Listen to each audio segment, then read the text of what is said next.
আসসালামু আলাইকুম আমার ব্যাপারী ভাইয়েরা এবং খামারি ভাইয়েরা, আপনারা অনেকেই বড় বড় হাটে কুরবানির গরু নিয়ে গেছেন। এখন প্রচন্ড গরম, এই গরমে কিন্তু অনেক গরু স্টক করেছে। স্টক করে ফেললে আপনারা দুশ্চিন্তা না করে প্রথমে যে কাজগুলো করবেন, ভিড় সরাই দেবেন। কোনো ইউটিউবার যদি ভিডিও করতে আসে তার মুখের উপর একটা থাপড়া মেরে দেবেন।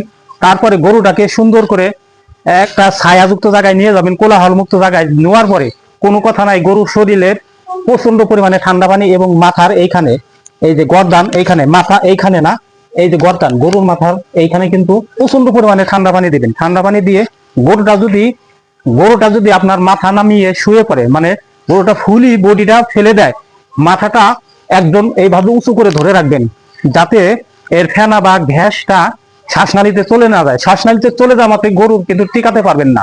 10টা মিনিট আপনারা ধৈর্য ধরে গরুর শরীরে যদি গরম থাকে প্রচন্ড পরিমাণে পানি ঢালবেন। পানি ঢালবেন পুরা শরীরে এবং এই যে মাথার এইখানে, ঠিক আছে, এইখানে পানি ঢালবেন আর পুরা শরীরে পানি ঢালবেন। আর ভিড় মুক্ত রাখবেন। দেখবেন বলে আস্তে আস্তে গরুটা কিন্তু আপনার সুস্থর দিকে চলে আসবে। তখনই একজন ভেটেরিনারি চিকিৎসককে অবশ্যই ডেকে নিয়ে আসবেন। ওই সময় কোনো ইউটিউবারকে কাছে চাপতে দেবেন না। বর্তমানে দেখা যাচ্ছে ইউটিউবাররা এতটাই ভিড় পাগল হয়ে গেছে। এই যে একটা গরু দেখাচ্ছি, দেখেন এইখানে ইউটিউবার বলতেছে কিন্তু নিজে ভিডিও করা বাদ দিয়ে এই গরুটা আমি দেখাচ্ছি, সেই গরুটা শরীরে যদি পর্যাপ্ত পরিমাণে পানি ঢালে আর গরুর মাথাটা একটু উঠাইয়া তারপরে তার শরীরে প্রচন্ড পরিমাণে ঠান্ডা পানি, এতগুলো লোক 1 লিটার করে পানি যদি গরুর শরীরে ঢেলে দেয় তাতেও কিন্তু গরুটা সুস্থ হয়ে যায়। এই সকল ইউটিউবাররা কি করে জানেন? যখন একটা গরু মারা যায় বা মরার অবস্থা থাকে, সেইখানে তারা ভিডিও করে কি হয়, এই ইমোশনাল ভিডিও গুলোতে অনেক রিচ পায়, অনেক ভিউ, লাইক, কমেন্টস পায়। এতে ইউটিউবারে লাভ হয় কিন্তু ব্যাপারী এবং যে খামারি তার কিন্তু লস হয়। তাই ব্যাপারী ভাইয়েরা এবং খামারি ভাইয়েরা যখন কোনো গরু অসুস্থ হবে বা গরু কেনা বেচার সময় ভিড় জমাবেন না। মানুষের শরীরের গরম এবং প্রচন্ড তাপদাহ, এই 3টা মিলে গরু কিন্তু অসুস্থ হয়ে যায়। একটা গরু বিক্রির সময় দেখবেন বলে ওখানে শত শত মানুষ নিয়ে ইউটিউবাররা ভিড় জমায়, স্লোগান দেয়, মনে হয় মিছিল হচ্ছে। আসলে গরুগুলা বলতে পারে না, বলতে পারলে মানুষের মতো বলতে পারলে তারা বলতে পারতো যে আমাদেরকে একটু ঠান্ডা বাতাস লাগতে দাও।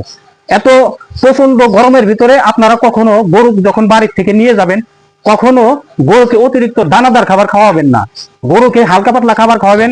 আর অল্প কিছু টাকা বাঁচানোর জন্য দেখা যায় একটা গাড়ির ভিতরে শত শত গরু একবারে, মানে একটার উপর একটার ঘাড়ের উপর একটা, এইরকম ভাবে গরু নেবেন না। দেখা গেল একটা গরু, এই যে এই ব্যাপারী ভাইয়ের গরুটা মারা গেছে, সে কতটা কান্নাকাটি করতেছে। এইরকম ভাবে গরু নিলে তো মারা যাবেই। আপনারা 200-300 টাকা বাঁচানোর জন্য গরুকে শাস্তি দিয়ে গরুকে হাটে নিয়ে যাবেন না, নিবেন গরু যাতে রিল্যাক্সে যাইতে পারে। এখন 39-40 ডিগ্রি সেলসিয়াস তাপমাত্রা, এই তাপমাত্রায় যদি গরুকে এত কষ্ট দিয়ে বা হাটের ভিতরে এমনি হাটের ভিতরে মানুষের আনাগোনা বেশি থাকে, কিন্তু ইউটিউবাররা যায় সেখানে এরকম বিরক্তিকর অবস্থা তৈরি করে। তাই ব্যাপারী ভাইয়েরা এবং খামারি ভাইয়েরা কোনো ইউটিউবার যদি ভিডিও করতে যায় তখন তাদেরকে সরিয়ে দেবেন, তাদেরকে কোনো কথা বলবেন না। আর বিশেষ করে গরু যখন অসুস্থ হবে তখন তার ট্রিটমেন্ট নেবেন, কোনো ইন্টারভিউ দেওয়ার দরকার নাই। ইউটিউবার ওই সময় যায় ইন্টারভিউ নেয়। ভাই আমিও ইউটিউবিং করি, আমাদের বাড়ির পাশেই হাট, কোরবানির হাট। আমি কোনো সময় যাই হাটের এইরকম বিরক্তকর ভিডিও করি না, কারণ সেইখানে এমনিতেই গরমে অবস্থা খারাপ থাকে।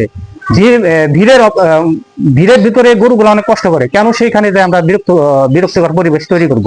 যারা গরু কিনবেন এবং যারা বিক্রি করবেন তারা সুস্থ সুন্দরভাবে গরু কিনে নিয়ে যাবেন। আর গরু যদি অসুস্থ হয়ে যায় তাকে যথাযথ ট্রিটমেন্ট করবেন, ওই সময় কোনো ইন্টারভিউ চলবে না। আর যখনই অসুস্থ হয়ে যাবে, আমি যে ফর্মুলা বললাম, গরুর শরীরে প্রচন্ড পরিমাণে পানি ঢালবেন। গরু যদি মাথাটা ফেলে দেয় সেই মাথাটা উঠিয়ে ধরবেন। কোনো সময় মাথাটা যেন শুয়ে না পারে, পেটটা ফুলে গেলে তখন গ্যাসটা কি হয়, শ্বাসনালীতে ঢোকার চেষ্টা করে, সে সময় কিন্তু গরু আর বাঁচানো যায় না। গরুর মুখটা উঁচু করে ধরবেন।